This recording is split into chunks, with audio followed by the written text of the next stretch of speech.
আসসালামু আলাইকুম। আচ্ছা, আপনারা কি কেউ কোনো সময় সৌদি আরবের রাস্তায় হাঁটছেন? আর যদি হেঁটে থাকেন, আপনার এক্সপিরিয়েন্স কি, আপনার অভিজ্ঞতা কি একটু জানাবেন। আমি সামথিং আজকের একটা কথা বলি।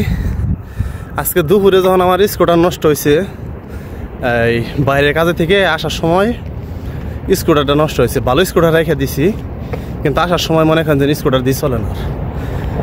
তো যেহেতু স্কুটারতে যাইতে আমার সময় লাগে মাত্র 15 মিনিট, তো আমি ভাবছি যদি হেঁটে যাই তাহলে হয়তো আধা ঘন্টা অথবা 40 মিনিটের মতো সময় লাগবে। ভাই রে ভাই, বিশ্বাস করেন, আমি কয়েকটা বিল্ডিং দেখতেছি এই তো সামনে। যেমন মনে করেন এই যে বিল্ডিংটা, এই বিল্ডিংটা মনে হইতেছে একবারে সামনে, একদম পুরো 15 মিনিট হাঁটি। মনে হয় কি যতটুকু হেঁটে আইছি আর ওইটুকু বাকি রয়েছে। মানে কি কম, এই যে দেখেন সামনে যে আমি হেঁটে যাইতেছি, ওই যে বিল্ডিংটা, ওইখানে যাইতে কমসে কম এখনো, মানে আমি আমার আজকের অভিজ্ঞতা থেকে আমি বলতেছি,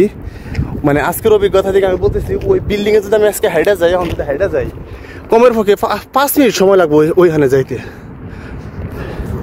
তা আসলে মরুর দেশ, এখানে রাস্তা দেখা যায় একদম সামনে, ওই চোরাবালির মতো। আপনার মরিচিকা আছে না, যে মনে হয় যে এই সামনে পানি, মরুভূমির মধ্যে যেরকম মনে হয় না যে এই তো হয়তো আর 10 মিনিট হেঁটে গেলে সামনে পানি, এইরকম হইতেছে সৌদি আরবের রাস্তা। বিশ্বাস না হয় একদিন হেঁটে দেখেন। মানে আজকে 46 ডিগ্রি সেলসিয়াস রোদের তাপমাত্রা, এর মধ্যে হাঁটছি পুরে একদম 55 মিনিট হাঁটছি আমি। 15 মিনিট আমার যে রাস্তা স্কুটারতে যাইতে সময় লাগে মাত্র 15 মিনিট, সেই রাস্তা আসছি আমি আজকে 55 মিনিট। তারপরে যখন মানে দেখলাম যে আসলে পারতেছি না, তারপরে 3 জায়গার মধ্যে জিরাইছি আমি। তো মরুর দেশে যদি কেউ হাইডা থাকেন, আমার অভিজ্ঞতা কি জানায়েন। আর এখন আসলে মূলত আমার গেছিলাম হলো স্কুটার নষ্ট হয়েছে, স্কুটার ঠিক করে দেওয়ার জন্য।